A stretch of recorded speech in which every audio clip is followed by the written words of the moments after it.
Hello and welcome to From Panels to Pictures. This is the comic book movie and TV podcast from the Comic Crush. I'm your host, Paul, as always, and I'm very lucky this evening to be joined by Keith Isles from Home Media Minefield. Hey, Hi, Keith. how you doing? I'm good, mate. How are you? Yeah, good. I'm going to take my glasses off because I can see a reflection, but of course, no one will recognise who I am now. Obviously, I can see you got the shirt partially open there as well, Keith. there you go. Yeah, ready to go. Ready to go. Going to give us a Christmas treat. So, guys, in case you've not guessed it from all the accoutrements around Keith's room there that he's done up very lovingly, we are here to talk about Superman and Lois, which, as of the night we are recording this, Saturday night, 4th of December, has just begun on the BBC. The whole series is, and I didn't realise they were going to do this, is available in its entirety on iPlayer. This has been quite a controversial issue because the series was only available in the US and no one seemed to pick it up for UK distribution, which is really frustrating for you, Keith, I know. And you ended up getting the Blu-rays as soon as it was available and watching it that way. It was frustrating for me because every time we spoke, I would have to put up with Keith going, "Oh, it's such a great show! It's such a great show! You've got to watch it." I was just like, "But I can't." Because I know. It is frustrating. It's quite funny actually because over on my channel, I do a show called "Let's See What's Out There," which is very similar to Panels to Great show, you know. And we've been talking about the Marvel. We've talked about Star Trek and Star Wars, and we were talking about the Marvel series. And it was quite funny because when this came out, we were in the middle of doing Loki. And I'll be honest, I was actually enjoying Superman and Lois much more than I was Loki, to be perfectly honest. I was enjoying the DC show much better than the Marvel show in that instance. And the thing was, we would talk every week when a new episode dropped about Loki. That's what we'd sort of do on the show, and we'd speculate and we'd break the show down and we'd have a discussion. But the problem is this is available now in the UK, but of course it's been aired and finished in the US, and it's kind of like, it would have been nice to have done a weekly show talking about Superman and Lois. I would have actually enjoyed doing that, but it didn't work for that. And we're having a similar problem actually with Star Trek Discovery at the moment because we've covered it's not available outside of the US. Well, it sort of is, but it's not really, Yeah, so the Star Trek Discovery thing has sort of enraged me because the sudden sort of no notice removal from Netflix. I think haven't they even removed the other seasons from Netflix as well? They've removed everything. Discovery. And to put it on a channel that's not available in the UK, we're now back to the HBO Max thing that we had recently, and also the channel they have put it on is essentially just a terrestrial channel in app form. Yes. So you're there watching it when it's on, or you're missing it. Yeah, which I've managed to miss it every time. Yeah, I mean, I in protest, I am just not going to bother. Right. I downloaded the Pluto app onto my Amazon Fire thing, and just like it just was an incredible pain in the ass to do in terms of making sure I can watch it. I've been busy doing a lot of pods this week. This is pod number 4. In the last week, I've done 4 of these, and I'm, I just don't have time to tune in on a particular day. Although this I had to make time for today. Well, yeah. Only to find out that, yes, it is going to be available. Yeah. So it was a source of controversy. It was frustrating to a lot of people that that no UK channel had picked it up. But now here we are. The BBC have picked it up. Good old BBC. It's good to know your license fee is being spent on good stuff. Cheers. Now, Keith, you've already seen this, so this might be a bit boring for you, but no, not at all. I love this show. Yeah, okay. So, I expected something really good, and what we're going to do is we are going to talk about the first episode tonight, and then we're going to try and come back. We're going to try and come back in a couple of weeks and talk about episode 12. Is it the last one? Yeah. 13, is it? I don't know. I'm wondering now. I think 15, isn't it? 15. Okay. So we've got 15. He says. Oh, I don't know. No. Yes, it's 15. Yeah, 15. I 15. Just double checked. Actually, maybe 2 weeks might be a bit optimistic because that's basically an episode a night. I'll see what I can do. Yeah, we're going to come back in a couple of weeks before Christmas, before the end of the year, we hope, and talk about the final episode. I might make some guesses about where I think things are going to go. I might do. I might not. Okay. If I do, Keith will already know what's happening. I won't spoil anything. I promise. Yeah, but we'll come back and see, see how it all unfolded. Yeah. This I do have to just remind viewers of this show that we are now coming to the end of From Panels to Pictures. So in a couple of weeks, this is like the final 2 or 3 episodes. We've still got Spider-Man No Way Home to go, which I hope I'll be doing with Liz. But by Christmas, I think all the episodes of From Panels to Pictures will have aired. There will be a new show starting to kind of replace it, but From Panels to Pictures is going to go. I do want to thank the audience for tuning in and sticking with me with this show. So it's going to be the same show but different. There'll be some changes, I hope. Some things I'm going to try and put into practice over January, and then by the time we come back at the end of January or mid-January, because I think there is a Marvel movie or there's something that's due out in January that's comic based. Right. So there's a lot of stuff. There is. It never ends. Keith, let's talk about this. So yes, going in for you. Mm-hmm. Like, you've always been a Superman fan, haven't you? At least of the TV and movie stuff. You're not really a big comics reader, as we've discussed. Yeah. Have you ever read any Superman comics? Like, just and not. I don't mean it in a judgmental kind of. Have you ever read any comics? That kind of way. But have you ever read any? I was really into the. I had all the trade paperbacks of like the death of Superman. Back in the day.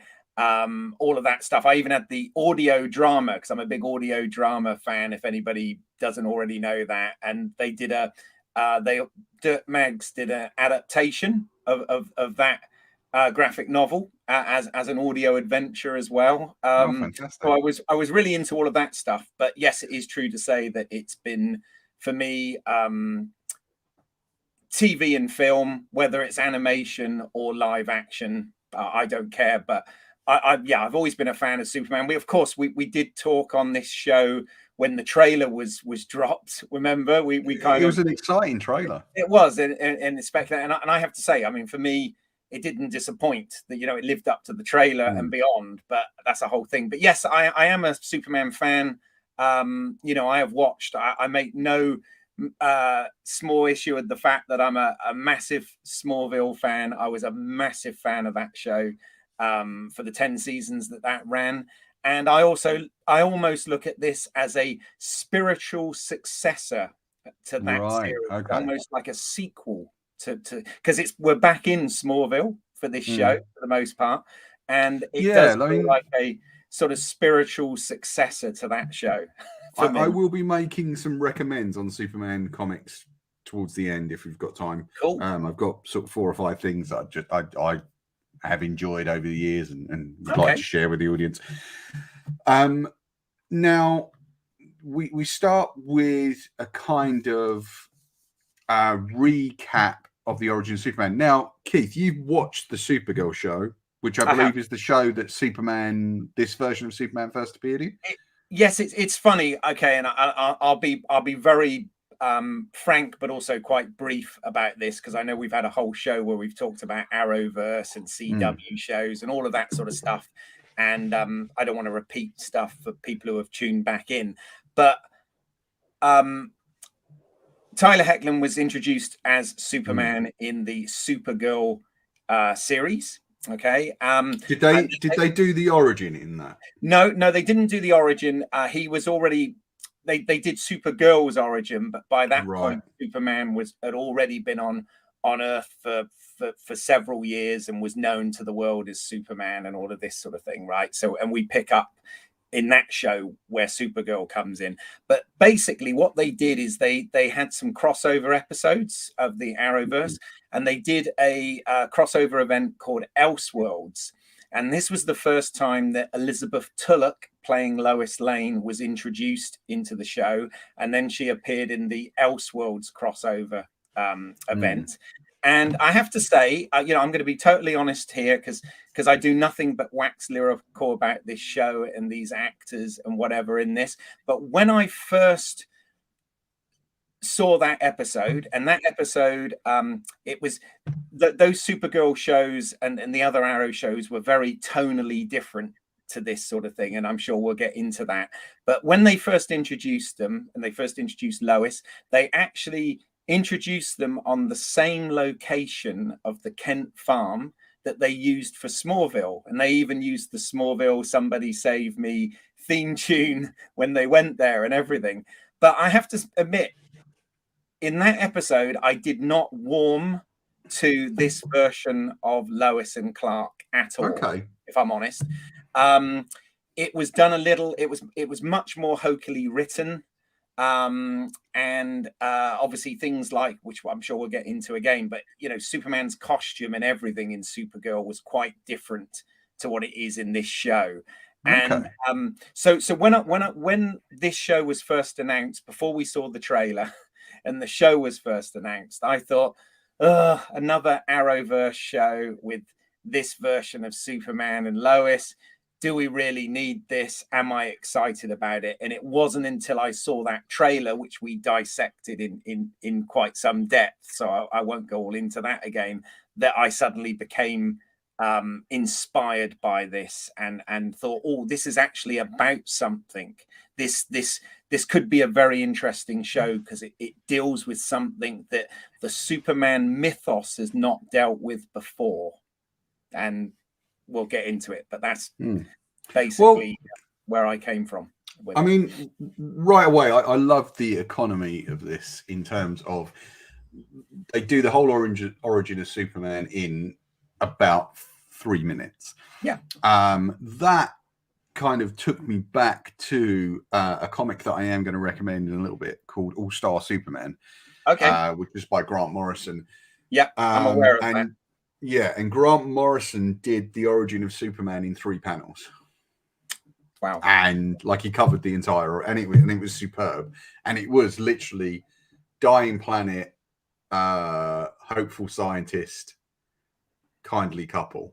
And look, bang, bang, bang. And that's what this reminded me of. So spiritually, I feel it kind of, connected back to those particular comics. Grant Morrison's comics are excellent. His versions of Superman are superb. In a weird way, just to jump in there on that, the other thing in terms of the economy of storytelling and sort of retelling a story that we've seen, dozens of times in other media, it reminded me a little bit of the way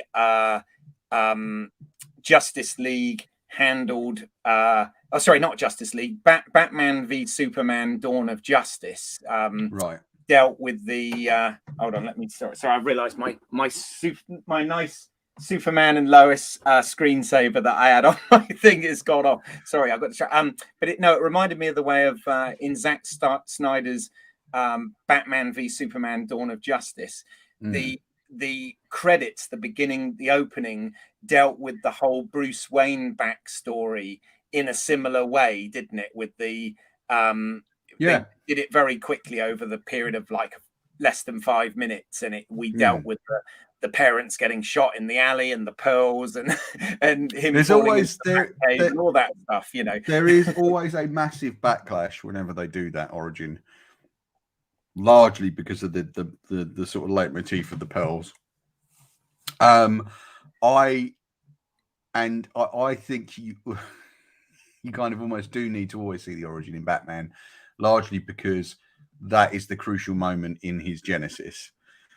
Whereas you don't always need to see it in Spider-Man because the crucial moment in Spider-Man's genesis. Some would argue it's the death of Uncle Ben. I don't think it is. And it's certainly not getting bitten by the spider. The crucial moment for me for Spider-Man is with great power comes great responsibility. And that's so it's important to see certain things. With Superman, you don't need to see him jettisoned from a dying planet. I think what you need to see in Superman is the moral grounding of John Kent. I think those are the crucial moments in Superman, and perhaps the first discovery of any powers. Those for me are the critical moments, and you see all that in this opening, as you say, with wonderful economy. It just clips by, and gives you just the right emotional beats. I love the emotion of it. I thought it was beautifully done. It was sweeping and pastoral when it needed to be, and it was gritty and dark when it needed to be. And it had some wonderful callbacks and Easter eggs in there as well. In terms of they copied the Detective Comics one panel where he catches the green Peter Action Comics, my friend. Sorry, Action Comics. Wrong hero. Here's a comic book conversation that you'll find in any shop going on, any comic book shop. I think you'll find it was Action Comics. No, I meant Action. Sorry, go on. Yeah, but they captured that panel, with him grabbing the green PT Cruiser and putting it down. You obviously had, which I was a fan of growing up. I remember my parents one Christmas rented all of the Fleischer Superman animated cartoons from the early 40s. They were available on home video, and they rented those, and I watched those when I was a kid one Christmas. And I love the fact that you get the Fleischer inspired costume here, and the line he says about my mum made it, and all of that sort of stuff. I thought that's fantastic. That was really cool. The only thing, as a filmmaker myself, the only thing I would have done, and this is a real nitpick, so I'll caveat by saying this doesn't really matter, but it was just something that I thought of while I was watching it, is when they show him originally meeting Lois in the Daily Planet and all of this sort of thing, because obviously he hasn't changed at all, right? I would have had him wear the glasses that he wore in the Supergirl series as opposed to the new ones, just to differentiate the past from the present, if you like. But I mean, that is a real nitpick. But I would have changed that. It is a total nitpick. That's why the geek too far, Keith, I'm afraid. Well, I am a geek, but I'm also a filmmaker, and I like details. And the thing with this show, and what I think is amazing that they've done with this is so rich. Okay, every moment, from the writing to what we see visually to what we hear, the music, everything in this show is so rich. I mean, we could literally spend, I know we haven't got it, but we could spend hours breaking this down. And I've watched this over and over, and I love it. We did briefly float the idea of doing a weekly show for this, but I can't at this late stage in 2021.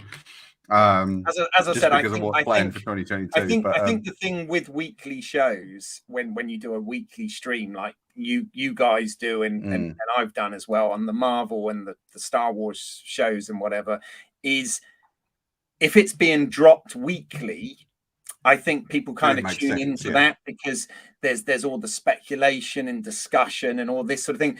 Actually, when something's already been shown or is available all in one go, I don't think it quite has the same impact anyway. So, but yeah, I'm probably. I do want to ask the audience, actually, guys, if you want a weekly show, do you prefer weekly shows? Let us know in the comments.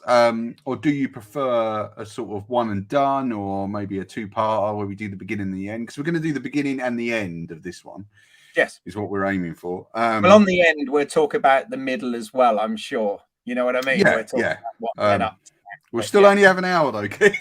Oh, yeah, I know. You got to reel me in. As you know, we've got a range. Especially when I start directing. then saying, "Oh, I had to change this and that." But no, they did a great job here. Although Liz always tries to rein me in every week on the pod, so I it swings around about. Liz. Bless Liz. We love Liz. I love the banter between you two. It actually makes me chuckle when I'm listening to it. So you're sniggering away. If I can't go onto a pod and wind Liz up, it's not worth going onto that pod. It really isn't. It really isn't. But it is all good nature. You guys can come on my pod anytime. You and Liz, you're welcome anytime. All right. It is all. It is. I have to say thank you, Keith. We will take you up on that in 2022, I'm sure. It is all good natured. I absolutely love Liz to bits. And it is just good natured fun. That's done for you guys. It's not. We don't really want to kill each other. Well, sometimes we want to kill each other. So, I mean, one thing I've got to say about Elizabeth Tulloch as Lois Lane is that woman is the ghost of Margot Kidder. You know, she does have that quality. Yeah. Sure. Yeah. I wonder if that sort of factored in to her casting. And funny enough, I do have to mention, of course, in the most recent season of Star Trek Discovery, you had, I believe it's Margot Kidder's niece. Oh, that's correct. Yes. Yeah. She was playing the an Orion. In the sort of villain. Yeah. Yeah. So and it's so weird because I started looking at her and thinking, God, she really looks like Margot Kidder. She does. What I will say though about the performance, and this is why I've had such a massive change of heart about her from her appearance in the Arrowverse previously, was her performance in this show is so real. Yeah, I mean, even with Margot Kidder, there was always Donner's films, for all his verisimilitude that he wanted to put in them, they were still quite kind of comedic comic book. They're very arch. They had that sort of vibe to them. But I think the longer versions you watch those films, the more arch and kind of comedic it gets. Exactly. Whereas this show is a real drama. I mean, at the heart of this, you've got all the fantastical Superman outlandish stuff, but you've also got the heart of this is a serious drama.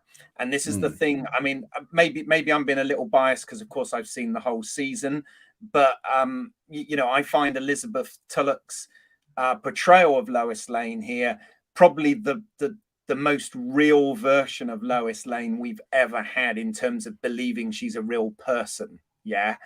I love what Margot Kidder did, obviously. I liked what Terry Hatcher did back in the Lois and Clark series. I liked Erica Durant's in Smallville. It's probably for the wrong reasons. But okay, come on, man. And I even like what Amy Adams has done with the character in the Zack Snyder films. They were very different take. But I mean, I think Elizabeth is very real, very believable as a real rounded character. So yeah. I think that the Lois and Clark series got kind of sidelined by, I remember one article putting it very succinctly, and they said what you had in the first season of Lois and Clark was what they called URST, unresolved sexual tension, and then when you went into seasons 2 and 3, you had resolved sexual tension, and it just started to kill the show slowly. Yeah, the moonlighting factor, isn't it, or whatever they used to call it? Yeah, there you go. There you go. That's perfect. I mean, for older television viewers, like myself. Sorry, well, but yeah. There is something in that. There definitely is something in that. I think it's tough to watch Lois and Clark now. For some people, you've got to be able to divorce the art from the artist and all that. I believe. However, I know for a lot of people, it's very difficult to watch Lois and Clark because of Dean Cain's kind of quite aggressive pro-Trump stance in the last few years. Well, yeah. And you can you know, and whatever side of your argument on there, you know, that's by the by. But I liked that show.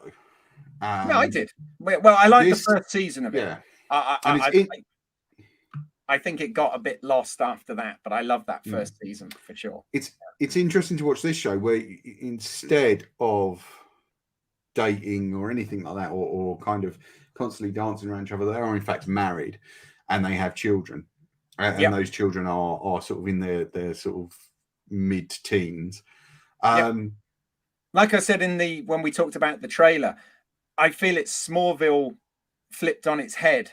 You know, I really do. I mean, this could almost be a sequel to Smallville, almost. You know, its visual style is slightly different, and obviously we got completely different cast and all this. But essentially, you know, you've got Clark and Lois are the parents, you know, and they've got the teenage kids. And you know, I know it may have done it in comics and stuff, but in terms of movies and TV, it's never done this before. So this is actually not just telling the same old story. We are in new fertile territory with this, and I think massively compelling. You know, and in fact, you know, the marriage in the comics is a long-standing thing. It's still going today. It became a very crucial part of the recent Lois Lane Enemy of the People comic series, written by Greg Rucka and drawn by Mike Perkins. Definitely worth you guys checking out. I don't have a copy here in front of me, otherwise I would be recommending that at the end of the show. And the marriage is quite crucial, and it's quite an interesting thing, and does present a significant series of problems like we see here. It's whether or not they tell the kids that Daddy is Superman, and I think that it's handled really well in this show. I'm not sure how much I want to give away, just in case people haven't seen it yet. Sure, but we'll try and we'll probably assume that you have.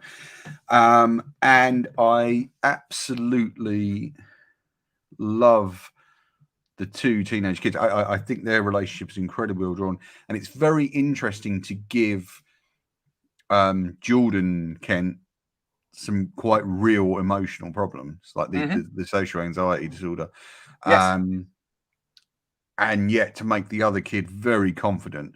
And in a way, what you have is one kid is Superman when we start.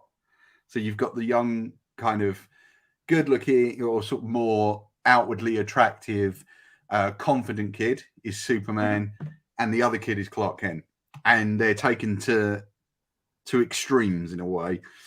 No, I agree. And you know, and then it's interesting to see that be toyed with at the end. I really commend the writers for doing that. Yes, no, I agree. I think this is you know, not only is it an incredibly well-made show, the nice thing about this, and I can't say this for all of the Arrowverse that's we've previously had or is currently going, is I think the writing on this is absolutely top-notch. You know, the characters in this are very believable.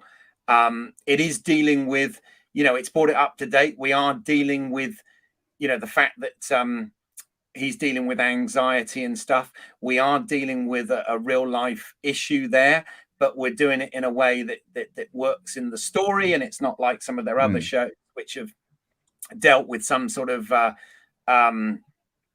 you know, what's the word I'm looking for, but sort of forced agenda, you know, within the show or whatever. We don't have any of that here.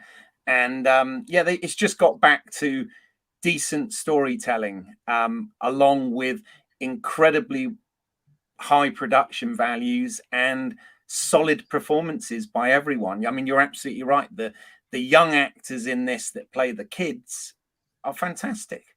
Really decent. They're really good. You know, really good stuff. And you really believe that those are their personalities, you know. I love the kind of reintroduction of Lana Lang in this completely different set. It took me a couple of seconds to recognize her, but it is, of course, Emmanuel Shikari.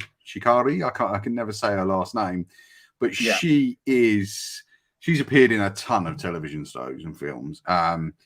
and most notably, she was in Entourage, but also, wasn't she in Smallville at some point? Oh, I've got a feeling. Good question. I don't know. She's appeared in Smallville. Quite possibly. I mean, Smallville had like 218 episodes or whatever, so it's quite possible. You know, and yeah, it's quite possible she was a guest in one of those. Maybe, I don't know. That's a good question. And you know what we see in the shows is the kicking off of this kind of what's probably going to be a season-long plot, and I like that feel of it because although yes, Arrow and stuff like that does have season-long plots, I feel that over 24 episodes you can get lost quite easily, and I really hope that they do not extend this beyond 15 or so episodes, because the longer it gets, the more they're going to give into those sort of pressures of you know, monster of the week and stuff like that, which I really don't want. I love that novelistic feel. I agree. By the way, I've just I had to know. I've just looked about to see whether Emmanuel was in anything else, and obviously she's done loads of stuff, as you said. But in terms of Smallville, no, she wasn't. But she was in C, which is what you might be getting confused with, possibly. Could be. So, yeah, could be. Anyway, could be. Sorry. Thanks for checking that. I appreciate that. Yeah, so there's lots of really good stuff happening there. The plot line that kind of begins at the start of this episode and comes to fruition at the end is a very interesting one, and I was not expecting, and I don't want to say, just in case anyone tunes in for this who hasn't seen the show yet, I was not expecting that character in that form. Okay, yeah, I know what you mean. I should have guessed from the armor, because it is very similar to something that's appeared in the comics. But also, I think, I mean, you can probably, you'll know, you don't have to say. Yeah. But I think we're going to be dealing with some kind of multiverse issue here, because I don't feel that that version of the character that we're used to. I mean, to be fair, you know, again, you can absolutely come into this show without needing any knowledge of the Arrowverse whatsoever. But it was the Arrowverse, and specifically the multiverse, the Crisis on Infinite Earths plot line, that's made this whole show possible in terms of, you know, where they are and the fact they have the twin boys and all of this stuff, which wasn't the case in Supergirl at all. So right.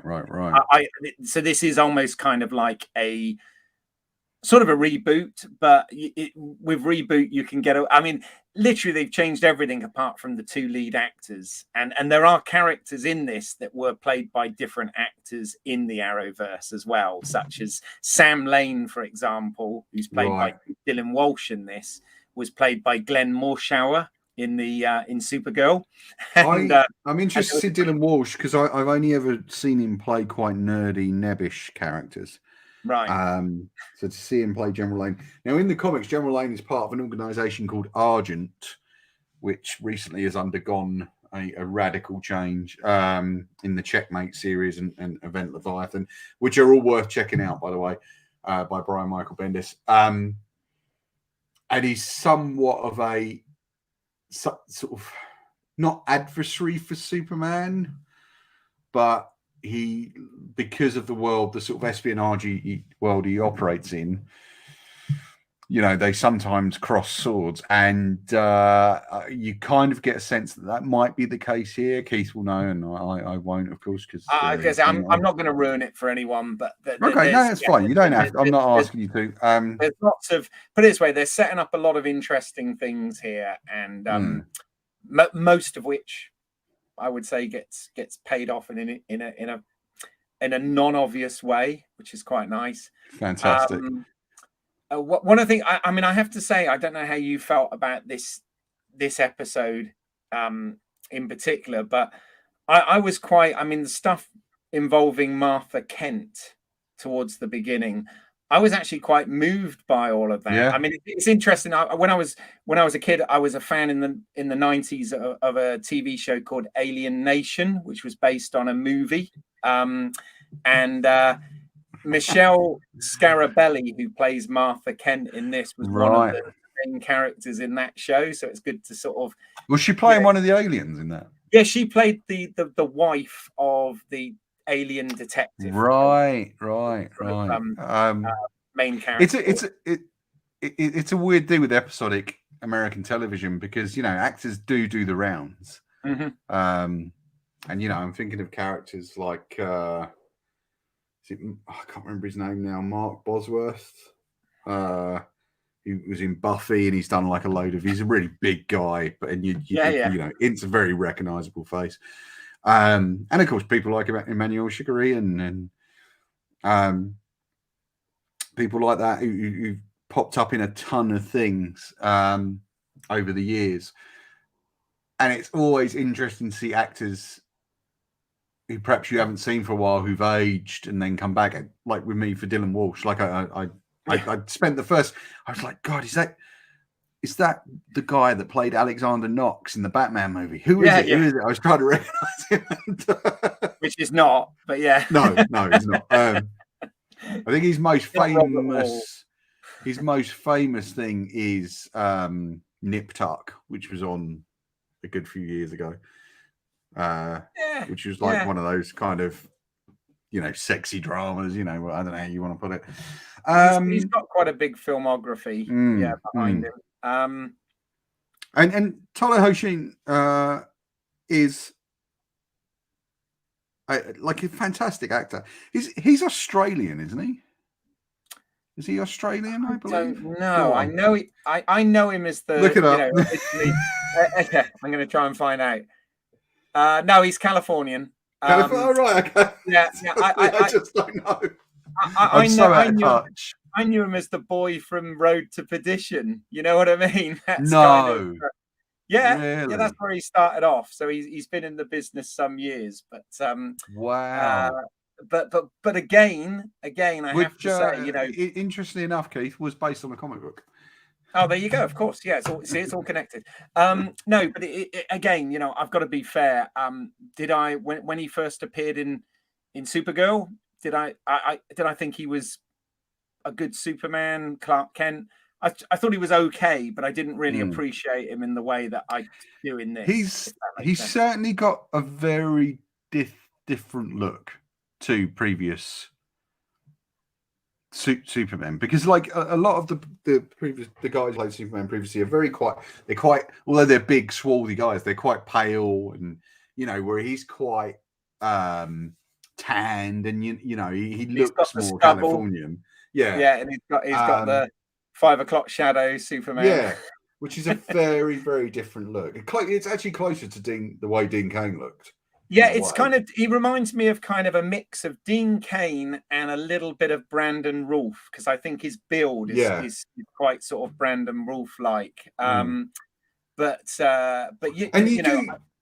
you get some wonderfully iconic moments in this. I mean, the whole thing with the nuclear power plant beginning in the ice was great, and that's kind of callback Superman 3, but also the sort of pose he does, sort of standing on the sort of bridge at the nuclear power plant, was great, and you really see him embodying that role. I think what's interesting with this as a pilot, if you like, or this is a new series, is the difference here that your two leads, they've almost had their sort of practice run at playing the characters. They've had the dress rehearsal literally in those Arrow shows, so they're kind of familiar and comfortable with the characters now, and I do actually feel that comes across in the performance. Like I said, they're both they both do very subtle, nuanced performances here for the characters, and they've sorted things out. Like the Superman costume now, I think in this is, you know, as good as what they have in the movies. I think they've sorted it out. Whereas I'm not being funny, but in Supergirl it did look a bit hokey. I can't quite put my finger on it. It was. I quite like their callback, as you mentioned, to the Fleischer costume at the beginning. Fantastic. That was great. Yeah. No, absolutely. I love. Sorry. Yeah. Go on. No. I love that. Yeah. That's so cool. But genuinely a good show, and I think you guys should be tuning in. So it's on iPlayer right now. All episodes are on there. I'm maybe going to sit and watch another one tonight as I do a bit of work. But yeah, we'll try and come back as soon as we can in the next week or two and do like a kind of recap and just talk about the end. Keith, can I just throw in some comic recommendations? Do you mind? Of course. Yeah. So first thing I want to recommend is this Superman: The Golden Age Volume 1. Now, these were done as what they call omnibus editions, so great big hardcover editions. I'll be showing you one of those in a moment. And then they were split into 2 trade paperback editions. So this is the first one of those. And it covers Action Comics 1 to 19, Superman 1 to 3, and New York World's Fair Comics #1. What you get is kind of almost socialist Superman in these. Like there's some fascinating stuff and behaviors from Superman in these comics. And they're terrific reads. And it's very interesting to see how Superman has evolved over the years. This front cover here, although it looks like something from the Golden Age, actually isn't. Okay. This is Darwin Cook, who has sadly since passed away. But that is a beautiful cover, and he was doing the covers for all these reprints, Silver and Golden Age. Golden Age is, for anyone who's not a comics fan, Golden Age is sort of the 30s up to the very late 50s, early 60s. I've got to ask actually on that point then, and this is relevant to this, is as a sort of comic book expert yourself and a bit of a I wouldn't say expert, but yeah, go on. More than me. Fan, comics fan. Okay, fan. Go on. But I have thought, like, I find the aesthetic for this show, which again is completely different to anything they've done on the Arrowverse. They've gone with a 2:35:1 aspect ratio. They've gone with a much more muted color palettes. It almost looks a bit like Interstellar to me. It has that look of Nolan's Interstellar, with the cornfields and the farm and everything. And they've gone a very different direction to what they did with Smallville, which was very colorful. It was very primary colored and whatever. But I just wonder with this, is there a particular comic book series that you think they may have used as a sort of reference point for the design of this show, the lighting, the aesthetic, the production design, that sort of thing? I'm not sure I could say. I mean, they will pull from millions of directions, not millions, but hundreds of directions. I will get to a comic in a minute that I think it's probably relatively close to. If you give me a second, no. Because as I said, essentially we got him in the plaid shirt and jeans, just like we've seen before. It's a typical sort of farm boy aesthetic, but it's much more muted than the sort of red and blue that you got in Smallville. For absolutely, yeah. So one of the things I think it borrows from, or at least is worth mentioning, talking about Superman's beginnings as we were with the Golden Age, is Superman Birthright. And this for a long time was considered, one of the definitive origins of Superman.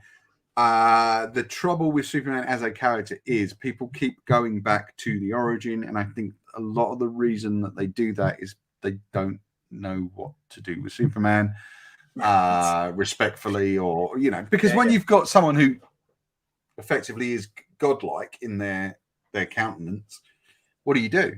What do you do to give him a couple of teenage kids? Yeah, well, there you go. Give him a couple of children and a farm to run in a crisis, in a social crisis. Yeah. Children, the thing that will kill us all eventually. So this is Superman Birthright by Mark Waid, Lionel Francis Yu, and I Jerry. love the cover. Can you show us the cover again? I love the cover art. Sure. Sorry, I hope you can see that properly there, guys. I'm taking steps in the new year to make sure we can get proper images up. So this will all change. So it's part of the reason why there'll be a break as I learn to use new toys. So this has Superman kind of voyaging around the world as a young man, and is kind of largely about him discovering his origins. It's really, really good. You can pick up a newer edition, like this is a cheap secondhand one I picked up, but that's definitely worth checking out.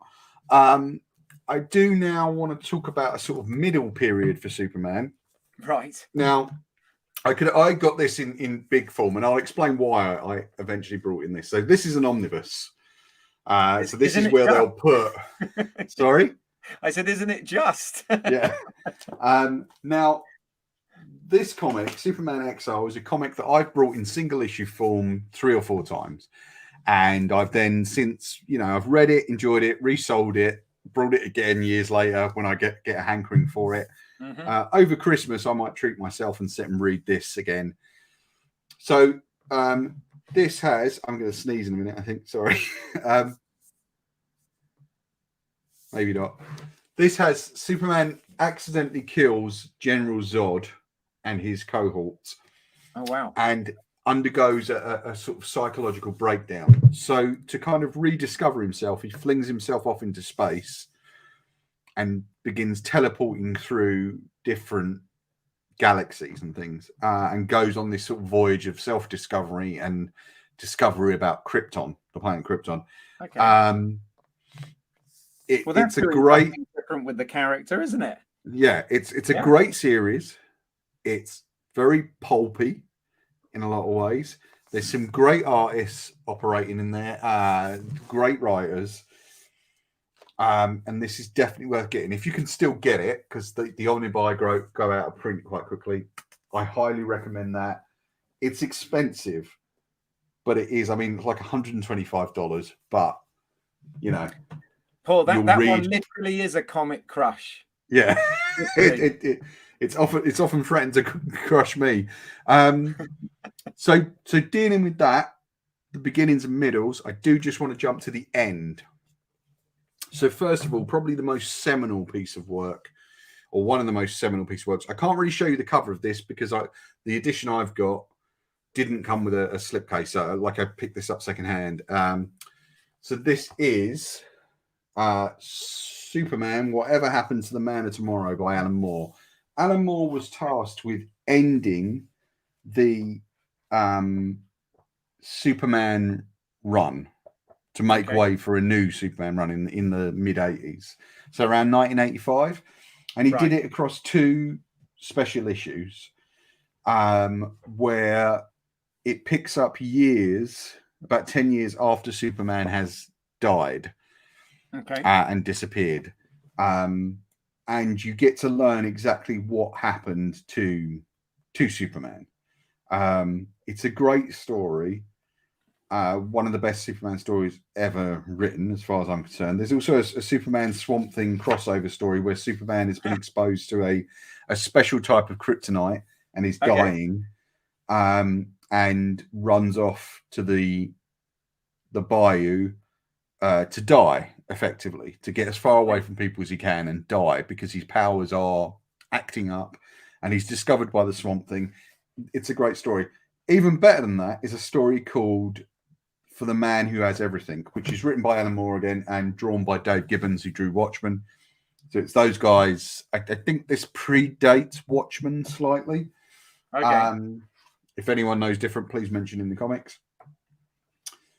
And Superman encounters a character called Mongol on his birthday. And Mongol presents him with a flower that bonds itself to the host and gives them their heart's desire, like puts them in a sort of dream state. Okay. So Batman, Wonder Woman, and Robin turn up at the Fortress of Solitude to present Superman with their birthday presents for him, and have to fight off Mongol and snap Superman out of his stupor. It's a brilliant volume. It's available it's been available for years. Superman, Whatever Happens to Man Tomorrow, and just finally, we mentioned it at the beginning. All-Star Superman. That's just volume 1 there, because I got the old editions that are kind of split up into two different things. So I believe that one's been adapted into a animated movie as well. I believe it absolutely has. You are correct. I've not seen the animated movie. I think I've got it somewhere. So this is Grant Morrison, and what he does here is give you an end to Superman. Mm-hmm. It's a beautiful story with dozens of beautiful touchstone moments. And the cover you can see there of the very relaxed. Oh, sorry, where are we? Very relaxed Superman was apparently inspired by Grant Morrison. Was at a Comic-Con, or he was driving by, in LA where they have all the lookalikes outside Man's Chinese. So and he saw this guy sort of just sitting there in a Superman costume, but in repose. And he got this idea that, of course, if you're that powerful and that strong, you are kind of relaxed. And that's where that cover comes from. And this kind of, it's a lovely story. I'm not going to give any of it away. That makes I thoroughly recommend that if you get the chance. Also, I think Brian Bendis' more recent runs of Superman have been really good. I'm kind of in the minority there, though, I think. But that's fine. I don't care. And, of course, as I mentioned, Lois Lane, Enemy of the People by Greg Rucka and Mike Perkins is definitely worth getting. So, yeah, you can grab all those at your local comic book store. I work at Gosh Comics. If you want to come in and pop in and see me, and you can take a look to see what we've got in stock there, please do. Keith, I'm kind of done with this now. I've reached. We talked about the end of Superman. I'm now at my end. Right. Hey, it's your show. It's your show. I don't have anything to add beyond go watch this show, and we will be back in a couple of weeks. Is there anything else you'd like to say about it before we wrap? No, I mean, as I said before, I could wax lyrical about this like you wouldn't believe. It's a show that surprised me. I never thought I wanted this show when it was announced, as much as I ended up wanting it, and I just think finally, it's a show that's about something. It's a show that's not trying to preach anything, and it's good, wholesome adventures. That it's still got the fantastical in there, but at the heart of it, there's a family drama, and Superman. It's about being a good person. Okay, it's all that good stuff. Yeah, and it's beautifully performed and written, and the visual effects are up to scratch in this. As good as movie effects, I would argue. As good as, and the production design, the color palette, the music, everything about this is it's the Superman show that I wanted. And as I said, for me, for my geek, for my head canon, this is a spiritual sequel to the great Smallville show, because they're back in Smallville, and that's not a spoiler. We know that's that's how the show starts. So Keith, thank you very much for doing this. If people want to find you, where can they find you? I've got a YouTube channel, Home Media Minefield, as on my name. Great channel. We look at physical media, Blu-ray, 4K, that kind of thing. We do unboxings, reviews, explain videos, comparisons, all of that sort of good stuff. And you also do live streams as well. We do live streams. Yeah, we've currently, that's called it's on the same channel, but we just call it Let's See What's Out There. And that's also available as a podcast as well on all good podcast apps. And we talk about things. At the moment, we're doing the Hawkeye series, as I know you guys are as well. You're probably doing it better than we are. Sorry, I did forget to give you a shout out last week on our show, but you should check out Keith's Hawkeye show. It's fun. I'm quite enjoying Hawkeye. I've got to be honest. I've been sort of up and down with the Disney Marvel shows. I think the Marvel stuff is very much dependent on you being a fan of the MCU, and very much it's built for aficionados. Do you know what I mean? It is. Like it's built for addicts. It is. Whereas I think with some of the DC shows, they're taking more chances. Yeah, and also you don't need, as I mentioned earlier, to enjoy Superman and Lois, you don't need to be an aficionado of the Arrowverse in any way, shape, or form. So you don't need to sit through endless hours of that stuff to get up to speed, because you can just start with this show and it's great. And then the other place you can find other bits of my work in terms of my filmmaking work is I've also got a YouTube channel called British Isles, but Isles is spelled EYLES, as in my last name. And there's some short films that I've made there and news about other stuff that I'm doing and whatever. So please check that out as well. It's all about getting the views, right? And I'm happy to answer any comments. So no problem. Keith is a really good actor and director, and you should definitely take a look at his stuff. It is really good. I always really enjoy seeing it, and I always really enjoy catching his live streams when I can. It's the only trouble with doing this stuff. You're better you're better than I am. I don't know if it's because you, like, I'm not being patronized when I say this. You get to drive places and you go running and stuff, so you get to listen to the podcast and things. Keith's a lot better at looking at my stuff than I am at looking at his, and I'm really ashamed. I enjoy tuning into you and Liz. I really do. It's one of the I tend to listen to you more on podcasts than on YouTube. Yeah. But that can be one of my highlights, and I learn because you guys know your source material. I've got to say, from that area. So. I mean, especially when it comes to Marvel, Liz is a real expert, and I'm always really pleased to have her on. Yeah. She knows a lot more than me. I mean, there's a ton of comics I've read that she's never read, but there's so much stuff that she's read that I've never read. There's loads out there. And she's a big MCU fan. Like, that's where it goes on for her. So I always trust her. Like, we don't always agree. No, I know. That's part of my enjoyment of the show. I think, here's the thing.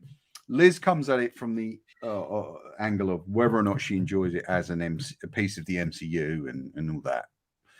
I will come at an angle of did I enjoy this as a film? What was the filmmaking like? What was the script writing like? So it's a different, and neither one of those are really, I'm going to say, are correct or the exact right one to pick, but they work for us. But yeah, it's always fun having her on. Keith, it's always fun having you on. I always really enjoy doing these.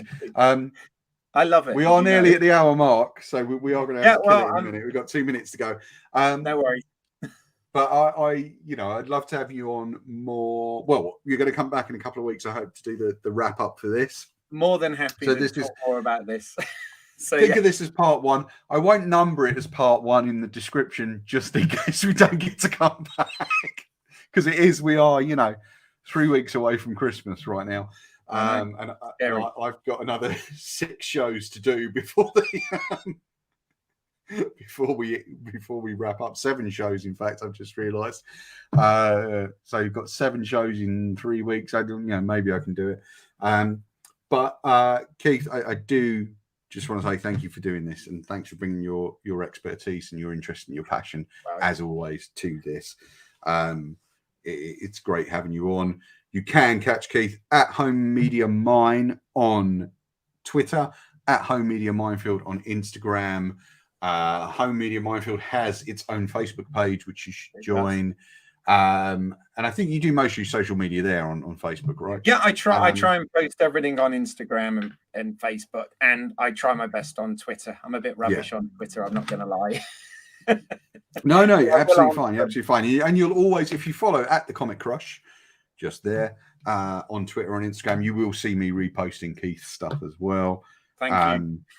And you can follow me on Facebook. Find me on Twitter if you just want to follow me as a bloke on at Comic Crush Paul. Yeah, you know, if you just want to follow me home. Everybody knows where you work now. Yeah, well, I don't mind that. Come into the shop and buy some comics. Tell me what you thought of the show. I don't mind. But obviously, be polite. Be polite, even if you didn't like it. Be polite. It is my job after all. But yeah, do come in and pick up some comics from Gosh Comics, which is London's best comic store, in my humble opinion. Guys, it's been fun. Catch you next time. Goodbye, Keith. Bye for now. Bye.